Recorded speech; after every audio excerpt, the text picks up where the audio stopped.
हेर्नुस् दाइ, धेरै कस्टमरहरूले हामीले सोध्दै हुनुहुन्थ्यो फाइबर केलाई भन्छ र पोलिकार्बन केलाई भन्छ। यो हाम्रो पोलिकार्बोनेट सिट हो, तपाईँको वार पार देखिने अनि पुरै सिसा जस्तो टल्किने, यो चाहिँ पोलिकार्बोनेट सिट भयो। र यो चाहिँ हाम्रो रङ्गी चङ्गी जुन देखिराख्नु भएको छ, यो हाम्रो फाइबर सिट हो। ग्लास फाइबर सिट पनि भनिन्छ, एफआरपी सिट पनि भनिन्छ। यो हाम्रो यो फाइबरको क्लियरमा भयो, यो हरियो, यो रातो, यो निलो, यो सेतोमा अरू पनि डिफ्रेन्ट कलरहरू तपाईलाई आफ्नो डिजाइनले जुन पनि कलर बनाउन पनि सक्नुभयो।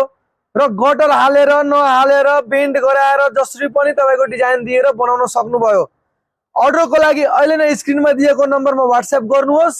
अल ओभर नेपाल डेलिभरीको सुविधा छ। डेलिभरी चार्ज तपाईको एक्स्ट्रा लाग्छ। अहिले नै मेसेज गरिहाल्नुहोस्, आफ्नो बुक गरिहाल्नुहोस्। बर्सातमा घरलाई भिज्नबाट बचाउनुहोस्। बारदलीहरू केही पनि बनाउनु छ, तपाईको एकदम सुखा पार्किङको लागि ठाउँ स्पेस बनाउनु छ भने एकदम बेस्ट चोइस हुन सक्छ फाइबर। यसमा घाम एकदम कम छिर्छ। ट्रान्सप्यारेन्ट बाहेक अरूमा घाम एकदम कम छिर्छ। व्हाइटमा त घाम तपाईको 10-20% मात्र छिर्छ। उज्यालो हुने भयो, घाम नछिर्ने नि हुन्छ। अहिले नै अर्डर गरिहाल्नुहोस् है दाइ।